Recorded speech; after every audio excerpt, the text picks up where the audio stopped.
শুভেন্দু অধিকারীর পিএ চন্দ্রনাথ রথ তার খুনের ঘটনা এবং এই ঘটনাকে কেন্দ্র করে একের পর এক প্রশ্ন উঠতে শুরু করে। বাড়ির কাছেই চন্দ্রনাথের গাড়ি আটকে পরপর গুলি চালানোর ঘটনা ঘটে এবং শুভেন্দু অধিকারী তিনি কিন্তু অনুমান করেছিলেন, উড়িয়ে দেননি যে এটা পরিকল্পিতভাবে খুনের ঘটনা। কোথাও গিয়ে ছক কষেই খুন শুভেন্দুর পিএকে, এই প্রশ্ন বারবার করে উঠে আসছে।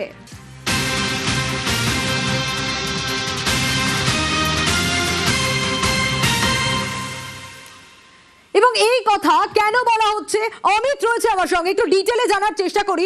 অমিত, আমরা গতকালই দেখেছি যে শুভেন্দু অধিকারী এ কথা উড়িয়ে দেননি যে একেবারে পরিকল্পনা করে খুন করা হয়েছে, তিনি বারবার এই কথা বলেছেন। কেন মনে হচ্ছে যে ছক কষেই খুন করা হয়েছে তার পিএকে?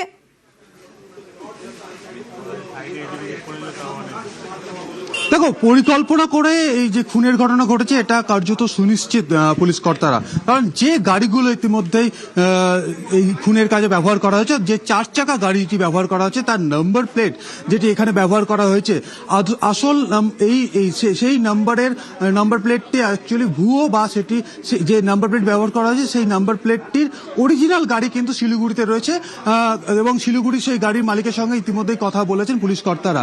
অন্যদিকে যে 4 চাকা গাড়িটি ব্যবহার করা হয়েছে সেই গাড়ির আসল মালিককে বা সেই গাড়িটির আসল রেজিস্ট্রেশন নাম্বার কি তা যাতে কোনোভাবেই পুলিশ বা তদন্তকারী অফিসাররা যাতে জানতে না পারেন, সেক্ষেত্রে চেসিস নাম্বার বিকৃত করে দেওয়া হয়েছে। তোমাকে জানিয়ে রাখবো, এই চেসিস নাম্বার দিয়েই কিন্তু গাড়ির আসল মালিক, গাড়ি কবে কেনা হয়েছে, গাড়ির রেজিস্ট্রেশন সমস্ত কিছু জানা যায়। সেক্ষেত্রে গাড়ির ইঞ্জিন এবং গাড়ির অন্য দুটো জায়গাতে, যে জায়গাতে চেসিস নম্বরগুলি লেখা থাকে, সেগুলো পুরোপুরি বিকৃত করা হয়েছে, তা ঘষে দেওয়া হয়েছে, এমনকি ঝালাই করে দেওয়া হয়েছে, এমনটা কিন্তু পুলিশ সূত্রে দাবি করা হচ্ছে।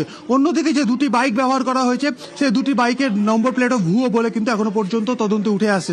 সেক্ষেত্রে 4 চাকার গাড়ির আসল মালিককে বা গাড়িটি কোথা থেকে রেজিস্ট্রেশন সেটি যাতে পুলিশ বা তদন্তকারী অফিসাররা জানতে না পারেন, সেক্ষেত্রে চেসিস কিন্তু বিকৃত করে দেওয়া হয়েছে। এটা কিন্তু পরিকল্পনারই সামিল কিন্তু বলে দাবি করা হচ্ছে পুলিশের তরফে। অন্যদিকে যেভাবে গাড়িগুলোকে ব্যবহার করা হয়েছে বা যেভাবে চন্দ্রনাথের গাড়িকে আটকানো হয়, প্রথমে 4 চাকা গাড়িটি তার সামনে আড়াআড়ি ভাবে চলে আসে এবং তারপরে দুটো বাইক দুপাশ থেকে এসে একদম গাড়ির কাছে, মানে গাড়ির সামনের আসনের, ড্রাইভারের সামনে আসনে বাঁদিকে চন্দ্রনাথ বসেছিল, একদম গাড়ির কাছে পুরো বন্দুক বা রিভলভার লাগিয়ে গুলি চালানো হয়েছে। তা কিন্তু পরিকল্পনা মাফিক, কারণ যেভাবে কাঁচ তোলা ছিল বা কাঁচে পুরো একদম বন্দুক ঠেকিয়ে গুলি চালানো হয় এবং তারপর যে হোল বা ফুটো যে ছিদ্র তৈরি হয় সেই ছিদ্র দিয়ে ক্রমাগত গুলি চালানো হয়েছে, এমনটা কিন্তু পুলিশের দাবি করা হচ্ছে। ইতিমধ্যেই ঘটনাস্থলে আজকে সকালে সিআইডি টিম তারা এসে পৌঁছেছে, এবং জেলা পুলিশের সাথে সিআইডি টিমও কিন্তু এই মুহূর্তে এনকোয়ারি করছে বা তারা অনুসন্ধান করছে এই খুনের ঘটনার মোটিভ কি, হঠাৎ করে কেন চন্দ্রনাথকে টার্গেট করা হলো, বা চন্দ্রনাথকে টার্গেট করা সাথে সাথে যেভাবে খুন করা হয়েছে। আমি একবার ঘটনাস্থলের জায়গাটা একবার দেখাতে বলবো ক্যামেরা পার্সনকে। এই যে যেখানে দেখো এখনো কাঁচের সমস্ত ভাঙা টুকরো এখনো সেখানে পড়ে রয়েছে, ঠিক এই জায়গাতেই প্রথমে একটি 4 চাকা গাড়ি এসে পুরো আড়াআড়ি করে দাঁড়িয়ে যায় চন্দ্রনাথের গাড়ির সামনে। তারপর দুটো বাইক এসে পাশাপাশি গাড়িটির দুপাশ দিয়ে দুটি বাইক গিয়ে থামে এবং চন্দ্রনাথ যেদিকে ছিল সেখান থেকে কিন্তু ক্রমাগত গুলি চালানো হয়েছে এবং তারপরেই তারা কিন্তু দুদিকে পালিয়ে গেছে এখনো পর্যন্ত প্রাথমিকভাবে যেটা বলা হচ্ছে। সেক্ষেত্রে একটি বাইক সোজা ঘটনা ঘটানোর পরে একটি বাইক সোজা এই রাস্তা করে একটি বাইক সোজা বেরিয়ে যায়। অন্য বাইকটি ঠিক ঘটনাস্থলের উল্টো দিক, যেটা একদম মধ্যমগ্রাম মেন রোডের দিকে যেটা বেরোচ্ছে, এই রাস্তা ধরে কিন্তু আরেকটি বাইকটি বেরিয়ে যায়। মানে সমস্তটা রেকি করা এবং পরিকল্পনা করা, এমনকি চন্দ্রনাথ যেই সময় আসবে এই রাস্তা দিয়ে, গতকাল রাতে আমরা দেখেছিলাম ডিজি সেখানে পৌঁছে গিয়েছিলেন এবং তিনিও বলেছিলেন যে কোথাও গিয়ে এই যে নাম্বার প্লেট সেটা ভুয়ো।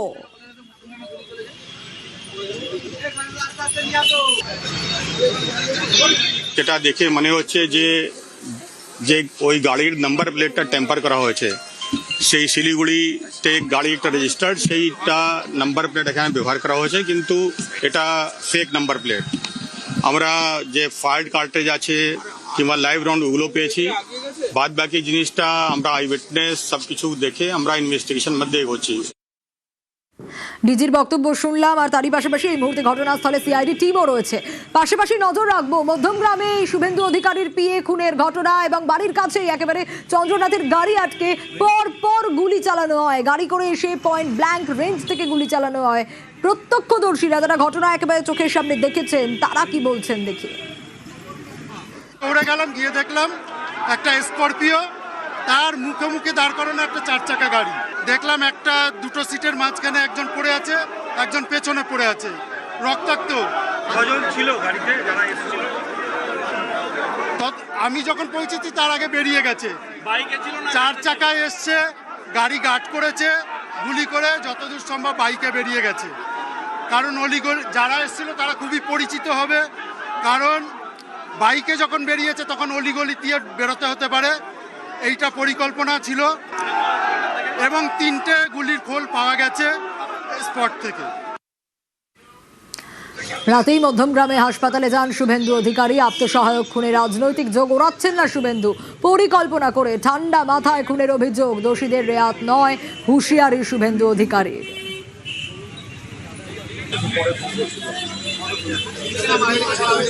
খুন করে গাড়ি ছেড়ে বাইকে করে দুষ্কৃতীরা চম্পট দেয় এবং শুভেন্দু অধিকারী তিনি কোনোভাবেই উড়িয়ে দিচ্ছেন না, পরিকল্পনা করে ঠান্ডা মাথায় খুনের ঘটনায় অভিযোগ তিনি করছেন।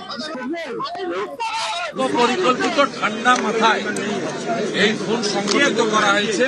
গত 2-3 দিন ধরে রেকি করে একটি ফলস নাম্বার প্লেট লাগানো গাড়ি নিয়ে এটা করা হয়েছে। তারা এটার নিষ্পত্তি করবেন। ডিজিপি সিদ্ধিনাথ গুপ্তা নিজে এসেছিলেন, তারা বলেছেন যে তারা অতি দ্রুত চিহ্নিত করবেন এবং প্রাথমিকভাবে যা তারা পেয়েছেন এটি একটি পরিকল্পিত রিপোর্ট। আইন হাতে নেবেন না, শান্তি রক্ষার বার্তা শুভেন্দু অধিকারীর। আমরা গোটা রাজ্যে বিজেপি কর্মী সমর্থকদের বা বিজেপি বিধায়ক সাংসদদেরকে যারা সহযোগিতা করেন তাদের প্রত্যেককে অনুরোধ করব, আপনারা কেউ আইন হাতে তুলে নেওয়ার দরকার নেই, যাতে অভয়ার মতো বিচারহীন না থাকে তার ব্যবস্থা আমরা করব। সকলকে অনুরোধ করব শান্তি বজায় রাখুন এবং এই পরিবারগুলোর পাশে থাকুন। রাতেই মধ্যমগ্রামের হাসপাতালে যান সুকান্ত, অর্জুন, স্বপন, সজল, অগ্নিমিত্রারা। চন্দ্রনাথ রথ খুনে রাজনৈতিক চক্রান্তের অভিযোগ বিজেপি নেতাদের।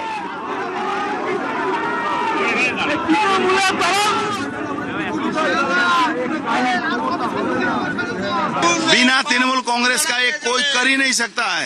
उसकी पर्सनल एनिमी है किससे बताइए?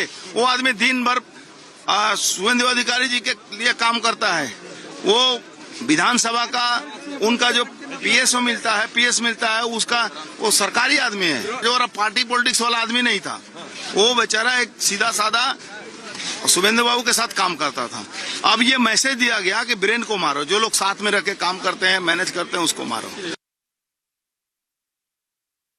चंद्रू जो हमारे विधानसभा में और हमारे एलओपी के सारे काम देखते थे, मिस्टर डिपेंडेबल जिसको बोलते हैं, और ए पॉलिटिकल कम्प्लीटली। वो निजाम पैलेस से आ रहे थे, करीब 10-15 को उनको 4 से 5 गोली मार दिया गया।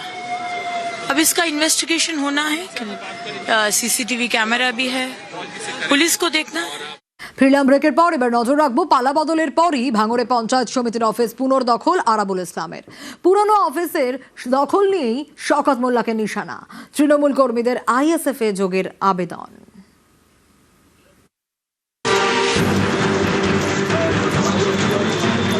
ভাঙড়ের 2 নম্বর পঞ্চায়েত সমিতির সভাপতি অভিযোগ 1.5 বছর ধরে ঢুকতে পারতেন না অফিসে। বুধবার সেখানেই ফের আরাবুল ইসলাম। প্রায় 1.5 বছর বাদে দক্ষিণ 24 পরগনার ভাঙড়ের পুরনো অফিসে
আজকে ভাঙড়ে হেরে ভোট উঠে গেছে, তৃণমূলটা এখানে মুছে গেছে। যদি শওকতুল্লাহ এখানে থাকে তাহলে তো অসুবিধা আছে। আমরা জানি যে গন্ডগোল আমরা চাই না। অন্যরা যারা তৃণমূলে আছে তারাও আগামী দিনে আমরা চাইবো সবাই আইএসএফের সাথে আমাদের সাথে হাত মিলিয়ে আগামী দিনে যাতে আমরা একসাথে কাজ করতে পারি সেই চেষ্টা করব। রাজ্য বিধানসভায় 0 থেকে 1 হয়েছে সিপিআইএম। ফল ঘোষণার একদিনের মধ্যে পুরনো অফিস পুনরুদ্ধার করল তারা। দক্ষিণ 24 পরগনার বারুইপুরে 13 বছর পর পার্টি অফিস ফিরে পেল সিপিআইএম। অভিযোগ তৃণমূল দখল করে নিয়েছিল, এবার তা উদ্ধার। কাছারি বাজার সংলগ্ন পুরনো এই পার্টি অফিসে আবার উড়ল লাল ঝান্ডা। 1983 সাল থেকে সিপিআইএমের পার্টি অফিস ছিল, তৃণমূল সরকার আসার পরে পার্টি অফিসটা আমাদের থেকে পুরো দখল করে নিয়েছিল, চলে নিয়েছিল। এখানে সাধারণ মানুষদের নিয়ে সারাগর নিয়ে আমরা এই পার্টি অফিসটাকে পুনরুদ্ধার করি। ভোটের পর অশান্তির পাশাপাশি সৌজন্যও দেখা গিয়েছে। একাধিক জেলায় তৃণমূলের অফিসের তালা খুলে দিয়েছে বিজেপি। নিউজ 18 বাংলা।